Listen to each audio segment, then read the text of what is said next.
Бас ауру әртүрлі себептерден болатын ауырсыну сезімі. Қан айналу жүйесінің қызметі бұзылғанда гипертониялық аурулар, гипотония, бас сақинасы, мигрен, миға қан біркелкі келмейді, бас сырқырап, солқылдап және тырысып ауырады. Басы ауырып отырған адамның мазасы кетеді, мойын бұлшық еттері құрысады. Маңдай, самай, төбе аймақтарынан ауру сезімі, үшкіл нервтер, ал шүйдеден кезбе, тіл жұтқыншақ нервтері және мойын өрімдері арқылы беріледі.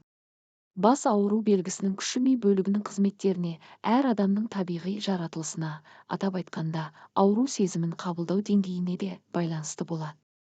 Бас ауру жұқпалы аурулардан көз, құлақ сырқаттарынан, мысалы, алысты көре алмау, отит, уланудан, жүйке сырқаттарынан, ішкі секреция бездері қызметінің бұзылуынан, сондай-ақ қан құрамындағы зат алмасу процестерін өтететін адреналин, гистамин, заттардың шамадан тыс көбейіп кетуінен де болады. Бас аурудың көп кездесетін белгісінің бірі бас айналу. Ол қалыпты жағдайда да, мысалы, әйелдердің жүкті кезінде, лифтімен тез көтерілгенде, биіктен төмен қарағанда, жылдам қозғалған нәрсені бақылағанда байқалады. Бас аурудың себебін дәл анықтау үшін лабораториялық әдістер пайдаланылады. Мысалы, бас, мойын сүйектерін рентгенге түсіру, қанын, зәрін талдаудан өткізу. Ауру анықталмаған жағдайда жолын ми жолын инемен тесіп алынған сұйықты биохимиялық талдаудан өткізеді. Бас ауру деп бас не мойындағы жайсыздықты атайды. Басы жиі ауыратын адамдардың көбі өмір салтын өзгерткеннен, түрлі релаксация әдістерін игергеннен не дәрі-дәрмекті қабылдағаннан кейін өзін жақсы сезінеді. Көп жағдайда бас ауруы иық, мойын, шаш түбі және иек бұлшық еттерінің ширығуына байланысты. Ширығудан бас аурудың себебі мынадай. Реклама. Күйзеліске не мазасыздыққа ұшырағанда бас жарақатына немесе бас пен мойынның ыңғайсыз орналасуына байланысты болуы мүмкін. Бастың мұндай ауруы екі жақтан да сезіледі. Ол желкеден басталып алдына қарай таралады.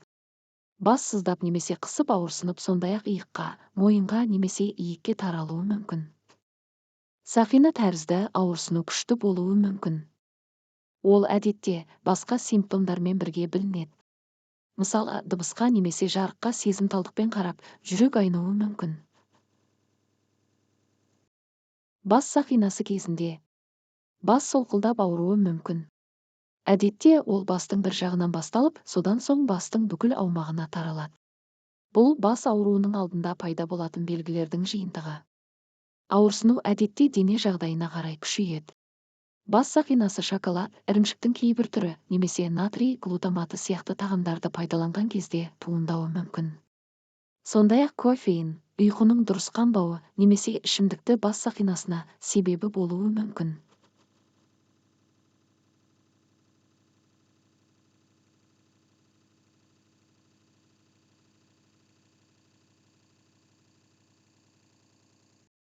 Жанама бас ауруы бұл үнемі қайталануға бейім бас сырқаты. Жиі ауырсынуды жеңілдететін дәрілерді шамадан тыс қолдану салдарынан пайда болады.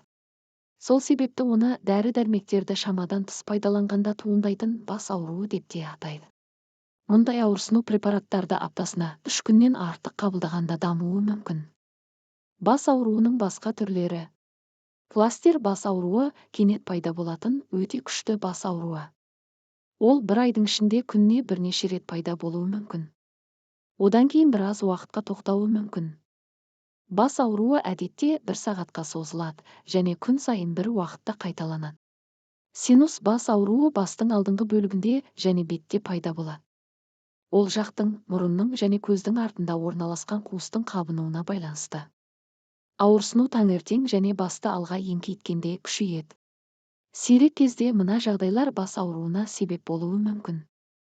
Ми мен оның бетін жауып тұратын жұқа қабықшаның арасында қан кетуі, торлы қабық астына қан құйылу.